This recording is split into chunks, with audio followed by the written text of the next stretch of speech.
Media कर्मियों का, साथियों का मैं धन्यवाद देता हूं कि आप लोग ने समय निकाल के हम लोगों को अपनी बात रखने का मौका दिया। आज लखनऊ में राष्ट्रीय अध्यक्ष जी द्वारा प्रेस वार्ता रखी गई और मूलतः आप लोगों को भी आज बुलाने का यही मुख्य बिंदु है कि जो पिछले महीनों से लोकतंत्र को बचाने के लिए, संविधान को बचाने की जिस लड़ाई में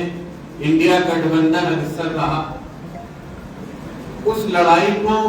अपने मकाम तक पहुंचाने की तारीख कल 4 तारीख आ गई। बहुत बड़ी लड़ाई हमने लड़ी। हमने इस देश में एक उस पार्टी से जो हर संसाधन में सबसे मजबूत थी, उससे लड़ाई लड़ी। इस देश के उस तानाशाह से जिसने इस देश के संविधान को नहीं माना, इस देश के किसानों को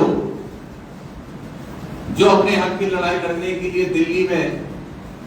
अपनी जान दे दिया, कुर्बानी दी, उस तानाशाह के खिलाफ इस लड़ाई को हमने लड़ा। और खुशी ये भी हमें है कि इस लड़ाई में जितना इंडिया गठबंधन की विभिन्न पार्टियों ने साथ दिया और सहयोग लेकर काम किया, उतना और उससे ज्यादा बल्कि सहयोग इस देश के विभिन्न वर्गों के, विभिन्न समाज के लोगों ने इंडिया गठबंधन के हाथों को मजबूत करके इस लड़ाई को आगे बढ़ाने का काम किया। जहां आज हम आप बैठे हुए हैं विभिन्न चैनलों के माध्यम से, परिणाम आप लोगों के बीच में एग्जिट पोल के द्वारा एक नैरेटिव बनाने का प्रयास किया है। और नैरेटिव इसलिए मैं कहूंगा क्योंकि कई ऐसे हमारे बड़े चैनल्स थे जिन चैनलों में जहां कल भारतीय जनता पार्टी को 400 पार के सपने को सच करते हुए दिखा रही थी, आज वही चैनलों ने उन आंकड़ों को कम करके कहीं ना कहीं ये दिखाने का प्रयास किया कि हमारे पास भी धरातल पर सच्चाई उपलब्ध है। लेकिन मुझे खुशी है कि समाजवादी पार्टी राष्ट्रीय अध्यक्ष जी द्वारा जो पीडीए का नारा दिया गया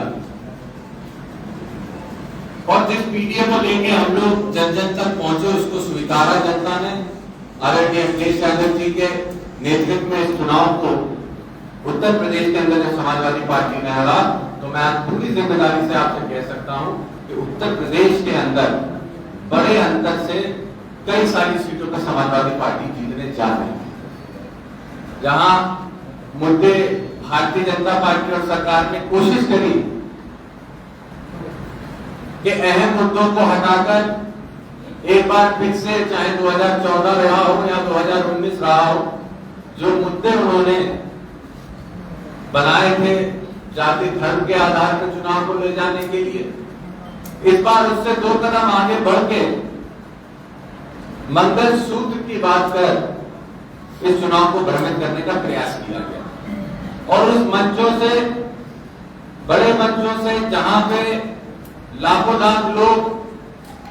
एक रास्ता, एक आगे की किस तरीके से देश आगे बढ़ेगा उन मंचों से देखता है, उन मंचों से जब ऐसे आपत्तिजनक शब्दों का इस्तेमाल हुआ तो मैं समझता हूं देश में और देश के जितने नागरिक थे उनको बहुत बड़ा क्षति इससे पहुंची। इसीलिए इस चुनाव को जहां हम लोगों ने बढ़ रही महंगाई को देखते हुए लड़ा, पेट्रोल डीजल के दाम बढ़े तो महिलाओं के लिए रोजमर्रा की चीजों के भी दाम बढ़े, उसका भी असर पड़ा। जहां नौजवान रोजगार के लिए दर बदर भटक रहा था, तो जिस तरीके से बड़ी बड़ी परीक्षाओं के पेपर लीक होना हुआ और पहली बार उत्तर प्रदेश के इतिहास में हाई स्कूल जैसी परीक्षाओं के भी पेपर अगर सरकार नहीं कर पाई, तो ये मुद्दों को भी हम लोगों के बीच में लेके गए। इलेक्टोरल बॉन्ड जो एक इस देश की इतिहास में सबसे बड़ा घोटाला कहा जा सकता है, जो ये कहा जा सकता है कि 6000 करोड़ से ज्यादा बड़ा घोटाला आज भारतीय जनता पार्टी जो अपने आप को ईमानदार पार्टी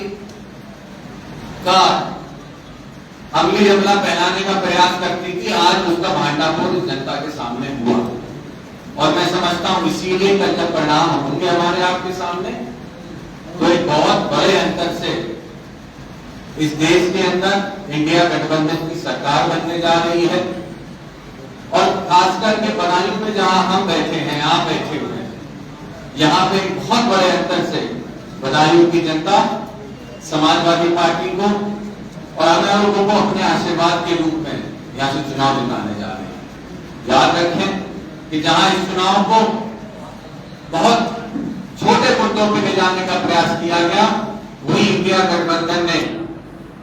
बढ़ रही महंगाई, बढ़ रही बेरोजगारी, बढ़ते हुए भ्रष्टाचार को देखते हुए इन मुद्दों को जनता के बीच ले जाने का काम किया और जनता ने इनको स्वीकारा और इन मुद्दों को अहम मुद्दे बनाते हुए अपना वोट लेने का काम किया। मुझे पूरा विश्वास है कि चाहे सरकार या प्रशासन कुछ भी कहे, चाहे टीवी पे बड़े बड़े चैनल एग्जिट पोल के नाम पे 300 या 400 पार के सपने को पूरा करते हुए दिख रहे हो, लेकिन आज इस जनता ने जो अपना मैंडेट दिया है वो निश्चित ही आने वाले 4 तारीख के बाद जो बेरोजगारी का, जो रोजगार का सपना लोगों का नहीं पूरा हुआ, उस सपने को पूरा करने के लिए इंडिया गठबंधन आगे आने वाला है।